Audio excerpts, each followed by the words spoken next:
We are wondering what is happening to the world. Everything is changing.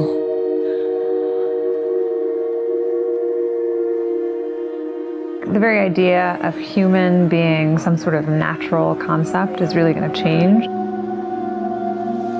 Our bodies will be so high-tech we won't be able to really distinguish between what's natural and what's artificial.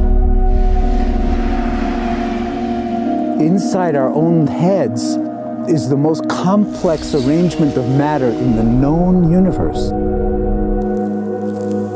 You might ask yourself, can we get to be superhumans?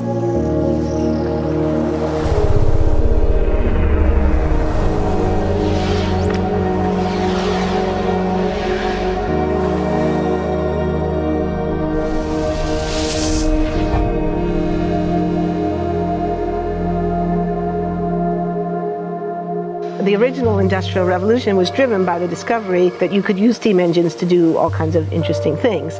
But that was followed by additional revolutions for electricity and computers and communications technology. We're now in the early stages of the fourth industrial revolution, which is bringing together digital, physical, and biological systems. One of the features of this fourth industrial revolution is that it doesn't change what we are doing, but it changes us.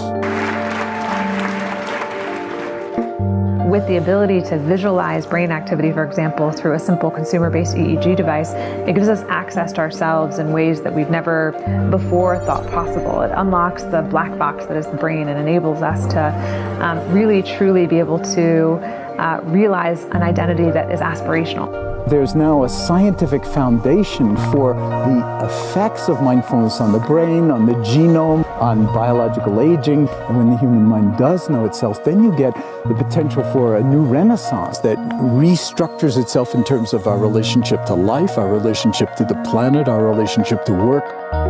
We need a different economic model. And by that I don't mean capitalism versus communism. What I'm talking about is a shift in the system along the lines of the two big changes that happened in the 20th century, Keynesianism, with a much greater focus on health and education and the role of government working with business, and then a reaction against that in late century to neoliberalism, where the focus was on free markets, freedom of the individual, and getting governments out of the way.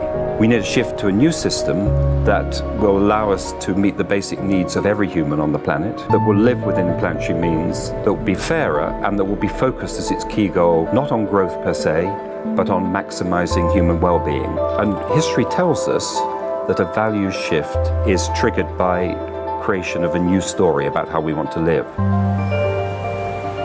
I see the circular economy as something which fits very closely with mankind's goal to be innovative and creative and to always progress. We can use asset tracking, we can use IT, we can use 3D printing to enable this different economic model to recover materials, feed them back into the economy, and really to decouple growth from the resource constraints we have. The reason we live in cities is not different today than it was 10,000 years ago. Even if we have got networks connecting us, we still want to have places where we meet in person. So this means the place where we work and the place where we live are much closer to each other, a city where we don't need to have big supply chains in order to produce things, where many things can be sourced locally thanks to 3D printing and robotics. So if we're able to do something to transform cities, to make them more efficient, then the impact can be huge. Think about the prospect of getting rid of plastics. We must not only be inspired or informed by nature, but actually use natural organisms with which to design products and building parts. Only instead of varying material properties, we're varying biological functionality. Design is critical today because it's the first signal of human intention. So the question of adding quality to quantity, it isn't a matter of simply circulating things that are potentially toxic.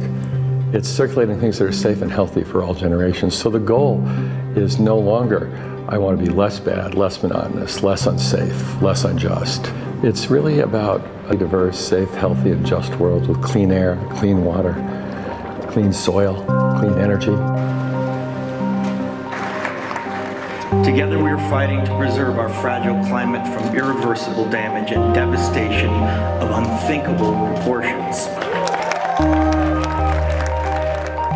we think about the original Industrial Revolution, it was an energy revolution. I like to think of it as a kind of bookending of a period in human history during which we used fossil fuels, and it worked very well for us for a long time. But now we have to bring that to an end. We have energy technologies that can power our civilization: solar, wind, biomass. So then the question is, well, how do we get grid integration? Maybe the wind is blowing in Denmark, the sun is shining in Germany, and now you can move that electricity through an integrated grid.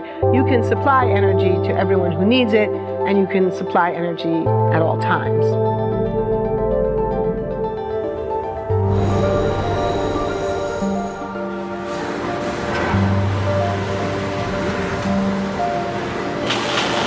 Walking around, you do see different stuff as far as like the body marriage line.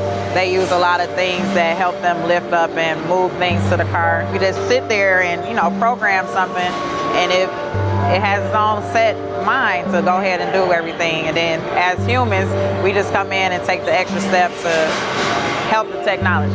It's not the cure-all for everything. There's definitely a lot of things where people perform the operation better, but certainly for the right applications, robotics are a huge improvement for the process. The projection of 5 million jobs lost by 2020 to technology is serious, but it's not the main question. Construction, manufacturing, services, public health and education, these industries will still exist. The main question is, what will be the future of work? How will we define work? How will we share the wealth? From the viewpoint of the labor or jobs, now we really need new education or new training. We're working with a World in Motion in FIRST Robotics, trying to encourage students from 3rd grade all the way up through the end of high school. We had students make sailboats, and then we had them race them, and so they could see how quickly they could move. And they immediately went back and started to say, oh, I saw what happened, I'm going to go change this or that. And that was 3rd graders. I just given a prize to a kid of 18 years old that has discovered something really very, very unique. Came up with how to get better productivity and better yields for seeds of corn. And so he basically came with the idea that if you would perforate these seeds, you would get more food. And you think about it and say, but he didn't go to university. So how does he get all that knowledge? And he told me, I've been watching YouTube since the age of 12, and I'm so interested that I've seen everything about it. I've read everything about it. The world is really open to learning. The thing is, how do you give the incentive to your kids to do that? It's this ability of digital technology to change outcomes, to truly empower people all over the world that can create a more equitable growth, because I think the world needs that. Fourth industrial revolution has the potential to make inequalities visible and to make them less acceptable in the future, and hopefully to gather and garner political support to take the necessary decision to reduce the gap.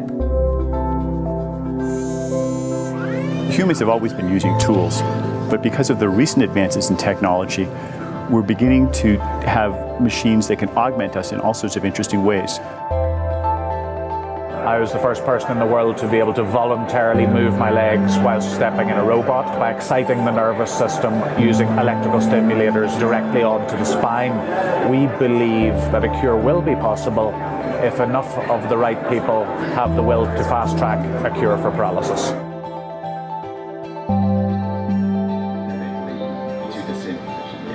We take two things from the patient. First, we take a 3-dimensional X-ray and we extract the 3-dimensional data out of that so we can make a perfectly shaped puzzle piece. And then we also take a sample of fat tissue from the patient so that we can extract the stem cells out of those. And we use those stem cells with this 3-dimensional scaffold that we fabricate, and after 3 weeks we have a piece of living bone that's ready for implantation. Being able to use genome editing to understand the genetic changes that lead to cancer, and technologies like drug delivery, getting molecules into particular types of cells. There's a lot of excitement about being able to move much more quickly on this disease. One of the things that I think is so essential to free and open societies is freedom of thought. And up until now, the conversation we've been having is around freedom of speech. Once we can access people's thoughts and access people's emotions, we have to create a space that enables people to think freely, to think divergent thoughts, to think creative thoughts. And in a society where people fear having those thoughts, the likelihood of being able to enjoy progress is significantly diminished. We need to take responsibility at every level of society, from the individual and the personal to the institutional to the global, to adapt to these technological challenges and changes, which are redefining what it means to be human, what it means to work, what it means to be completely embedded in this world. People always ask me if I'm an optimist or a pessimist. The technology exists, but how do we get it and implement it at the scale we need at a price that people around the world can afford? Even though we have everyday problems we have to solve, we have to find a way to lay the foundations for the innovations of tomorrow.